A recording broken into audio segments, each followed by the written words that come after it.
Hi friends, இன்றைக்கி நம்ம private complaint அடிப்படையில் உள்ள வாரண்ட் கேஸை பார்க்க போகிறோம்.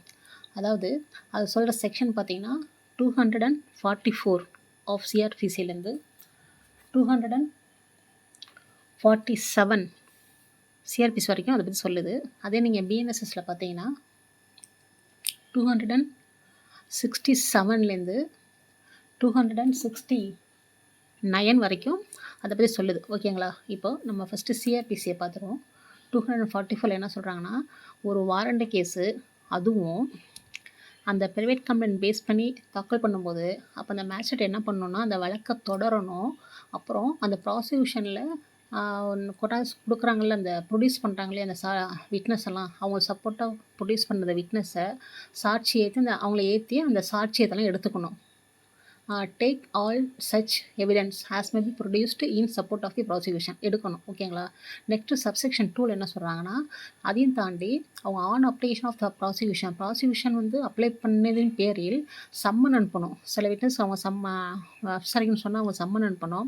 இல்லைனா சில விட்னஸ்ட்டு சில அந்த டாக்குமெண்ட்ஸை கொண்டு வரணும், ப்ரொடியூஸ் பண்ணணும், அவங்களுக்கு சம்மன் அனுப்பணும். இதுதான் 244 சொல்லப்பட்ட விஷயங்கள். சரிங்களா? இதை கம்பேரிட்டிவாக பிஎன்எஸ்எஸில் பார்த்தீங்கன்னா 267 சேம் கண்டென்ட், அதில் எந்த கன்ஃபியூஸிங்கும் உங்களுக்கு வேணாம். ஓகேங்களா? இப்போ திரும்ப நெக்ஸ்ட் செக்ஷனுக்கு போயிடுவோம்.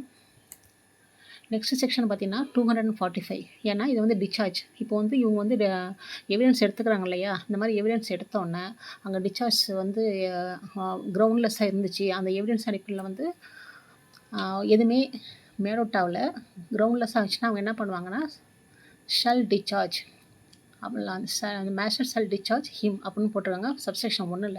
அதே சப்செக்ஷன் 1ல் பார்த்தீங்கன்னா no case against accuse has been made out எதுவுமே மேட் அவுட் ஆகலை அப்படின்னு நினச்சாலும் அவங்க டிஸ்சார்ஜ் பண்ணலாம். அதே சப்செக்ஷன் 2 பார்த்தீங்கன்னா இந்த செக்ஷனை வந்து இந்த மேஜிஸ்ட்ரேட்டை எந்த டைமில் வந்து நீங்கள் வந்து டிஸ்சார்ஜ் பண்ணுறதுக்கும் இது இந்த செக்ஷன் வந்து தடை செய்யாது அப்படின்னு சப்செக்ஷன் 2ல் சொல்லியிருக்காங்க. அதாவது இந்த shall not nothing in this section shall be deemed to prevent a magistrate from discharging the accused at any previous stage of the case if for the reasons to be recorded by such magistrate he considers the charge to be groundless. எப்போ வேணாலும் previous லெவலில் அவங்க வந்து discharge பண்ணலாம். அதுக்கு இந்த section வந்து அவங்களுக்கு தடையாக இருக்காது. சரிங்களா? அடுத்து பிஎன்எஸ்எஸில் 268 அதே சேம் கண்டென்ட் தான். அந்த கொஞ்சம் மேலே தூக்குறோம் பாருங்கள், அதே சேம் கண்டென்ட்டு. அதுலேயும் மாறுபாடு எதுவுமே சொல்லலை, அப்படி தான் சொல்லியிருக்காங்க. சரிங்களா? இப்போ அடுத்த செக்ஷன் 245க்கு அப்புறம் 246 procedure where accused is not charged. Suppose அவங்க வந்து சார்ஜே பண்ணலைன்னா, நான் டிஸ்சார்ஜ் பண்ணல, என்ன பண்ணுவாங்கன்னா if when the such evidence has been taken, அந்த மாதிரி எவிடன்ஸ் ஹாஸ் பின் டேக்கன் பண்ணுறாங்க. எடுத்தோடனே அவர் என்ன பண்ணுறாரு, ப்ரீவியஸ் ஸ்டேஜில் பண்ணும்போது த magistrate opinion there is a ground, அவங்க வந்து இந்த மாதிரி அவன் வந்து தப்பு பண்ணுறதுக்கு வந்து கிரவுண்டு இருக்கும் பட்சத்தில் அனுமானித்தாலே, இந்த மாதிரி கிரவுண்ட்ஸ் இருக்குன்னு நினச்சிட்டு அந்த மேஜிஸ்ட்ரேட் அனுமானித்தாலே என்ன பண்ணுவாங்கன்னா, இந்த சாப்டர் படி அந்த மேஜிஸ்ட்ரேட்டு கேஸ் நடத்தக்கூடிய லெவலில் இருந்தால் மட்டும் என்ன பண்ணுவாங்கன்னா அந்த சார்ஜை ஃப்ரேம் பண்ணுவாங்க. Shall frame in writing a charge against the accused. ஓகேங்களா? அதே சப்செக்ஷன் 2ல் எப்போதும் போல தான் shall be read, shall be explained, shall be asked whether he pleads guilty or has any defence to make. இதை ஒரு கேள்வி கேட்கணும், அதை பதிவு பண்ணணும். இதுதான் சப்செக்ஷன் 2ல். இது சப்செக்ஷன் 3 பார்த்தீங்கன்னா அந்த டைமில் அவர் வந்து கேஸை ஒத்துக்கிட்டா கூட அவரோட டிஸ்கஷன் அடிப்படையில் கன்விக்ட் பண்ண அவசியம் இல்லை. Shall record the plea and may in his discretion convict him thereon. ரைட்டுங்களா? அவர் நினச்சாதான் அவர் வந்து கன்விக்ட் பண்ணலாம், இல்லைன்னா கன்விக்ஷன் கொடுக்காம ட்ரையலுக்கு உத்தரவு போடலாம். சரிங்களா? இப்போ அடுத்து சப்செக்ஷன் 4 பார்த்தீங்கன்னா சப்போஸ் அவர் வந்து ஒத்துக்கிறதுக்கு மறுக்கிறாரு, இல்லை நான் தப்பு பண்ணலன்னு சொல்கிறாரு, இல்லைனா நான் வந்து கேஸை பார்த்துக்கிறேன் ஃபேஸ் பண்ணிடுறேன்னு சொல்கிறாரு, இல்லைனா என்ன பண்ணுறாங்க ஜட்ஜி சப்செக்ஷன் 3 படி அந்த அக்யூஸ்டை வந்து கன்விக்ட் பண்ணாமல் இருந்தாங்கன்னா அவங்க என்ன பண்ணணும், அடுத்த ஹியரிங்க்கு வந்து இந்த சாட்சியங்கள்லாம் வந்து ப்ரொடியூஸ் பண்ணுறதுக்கு உத்தரவு போடணும். இதுதான் சப்செக்ஷன் 4ல் சொல்லப்பட்ட விஷயம். அதே 5 பார்த்தீங்கன்னா அந்த அக்யூஸ்ட் இருக்கார் இல்லையா, சப்போஸ் அவர் வந்து யாரெல்லாம் விசாரிக்கணும்னு கிராஸ் பண்ண நினைக்கிறாரோ அவங்களெலாம் நேம் எழுதி கொடுக்கலாம். இந்த witness named by him shall be recalled. அவன் நேம் எழுதி அவங்களாம் ரீகால் பண்ணி நான் விசாரிக்கணும்னு சொன்னால் அவங்களுக்கு வந்து சம்மன் அனுப்பலாம். இல்லைன்னா டிஸ்சார்ஜ் பண்ணலாம். தே ஷல் பி டிஸ்சார்ஜ்டு. சரிங்களா? இப்போ பார்த்தீங்கன்னா அதே சப்செக்ஷனில் 5 வரைக்கும் முடிஞ்சிச்சு. 6 ஒன்று இருக்குது.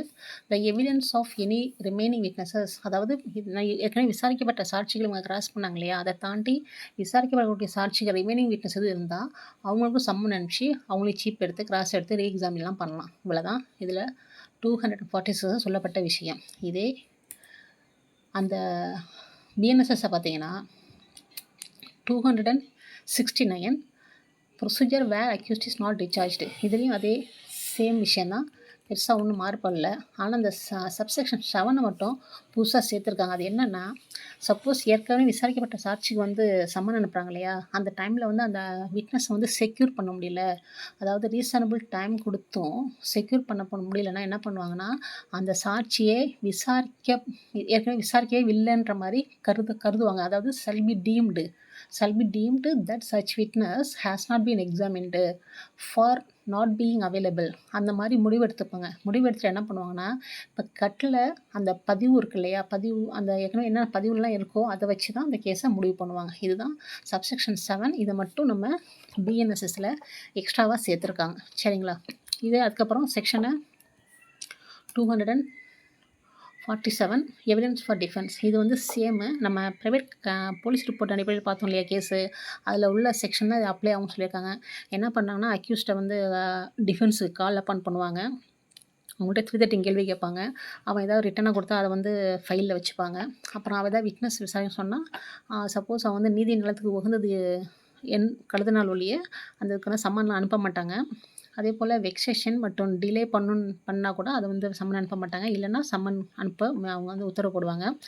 அதையும் தாண்டி வேறு எதுக்கும் அவங்க வந்து டாக்குமெண்ட்ஸை கொண்டுன்னு சொன்னால் கூட அதற்கெல்லாம் அவங்க வந்து உத்தரவு போடுவாங்க. அப்புறம் நம்ம அந்த ப்ராசஸ் ஃபீஸ்லாம் நம்ம தான் கட்டணும். அதையும் அடுத்த அந்த 200 அந்த செக்ஷனை எடுத்துறோம் பாருங்களேன். 243 அதில் தான் அந்த சேம் செக்ஷன் தான் இங்கே அப்ளை ஆகும். அதுக்கு உண்டான எக்ஸ்பென்சஸ்லாம் அந்த லாஸ்ட்டில் காமிக்கிறேன் இல்லையா, அதெல்லாம் அங்கே மெனோட்டாகவும் அதெல்லாம் சொல்லணும். அதே போல் ப்ரொவைடட் இருக்கு இல்லையா, ப்ரொவிஸோ 2ல் அதை நான் அங்கேயே தெளிவாக சொல்லியிருக்கேன் இல்லையா, நம்ம டிஃபென்ஸ்க்குள்ள நுழையிறதுக்கு முன்னாடியே நம்ம யாராவது அக்யூஸ்டை வந்து ஆக்சுவலாக எப்படின்னா எக்ஸாமின் பண்ணலை இல்லைனா கிராஸ் பண்ணாமல் இருந்துச்சுன்னா அவங்கள வந்துட்டு இங்கே வந்து பண்ணும்போது ஜட்ஜு தேவைப்பட்டால் தான் அவங்க சம்மன் அனுப்புவாங்க. இல்லைனா நீதி நிலத்துக்கு உகந்தது இல்லைன்னா அதை மறுத்துருவாங்க. இதுதான் சப்செக்ஷன் 2ல் உள்ள ப்ரொவிஷோ. சரிங்களா? இதே செக்ஷன் தான் அங்கே அப்ளை ஆகும். இதே சேம் பிஎன்எஸ்எஸில் பார்த்தீங்கன்னா அதே தான், அந்த 266 அதில் அப்ளை. இதுதான் இந்த ப்ரைவேட் கம்ப்ளைண்ட் பேஸ் பண்ணி உள்ள வாரண்ட் கேஸ் ப்ரொசீஜர். மற்றது கன்க்ளூஷன் ட்ரையலை தனியாக ஒரு பதிவில் பார்க்கலாம். ஓகேங்களா? தேங்க்யூ.